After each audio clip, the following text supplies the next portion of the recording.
Après une nuit de bombardement, cette maternité se remet doucement. 10 attaques russes, selon le chef du centre, en quelques heures seulement. Un contexte plus qu'anxiogène, contre lequel il a fallu se protéger. Regardez, ici nous avons des fenêtres recouvertes de sable. Des salles d'accouchement spécialisées se trouvent dans l'abri. C'est ici que les bébés sont mis au monde. C'est ici que se trouve la place de la femme. Là, vous avez la table pour les bébés en soins intensifs. Voilà où les accouchements ont lieu. Voilà la situation.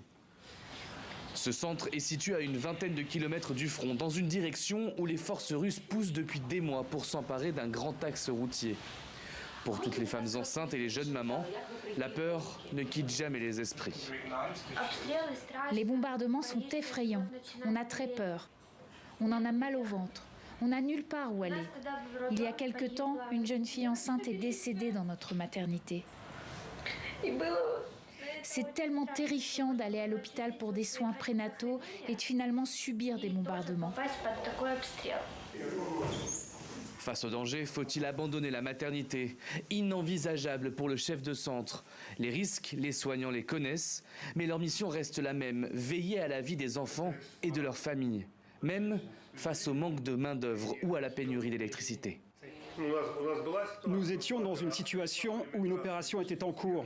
Pendant l'opération, les lumières se sont éteintes. Depuis, nous disposons de plusieurs lignes électriques et d'un générateur central. Et nous avons des générateurs connectés à tous les équipements. Si les lumières s'éteignent et que le blackout est total, même dans toute l'Ukraine, il y aura de la lumière dans ce bâtiment. Mais jusqu'à quand? En cas de fermeture de la maternité, les conséquences seraient tragiques pour les habitantes de la région. Selon le chef de centre, le nombre de naissances prématurées a doublé dans la région de Donetsk depuis le début de l'invasion russe.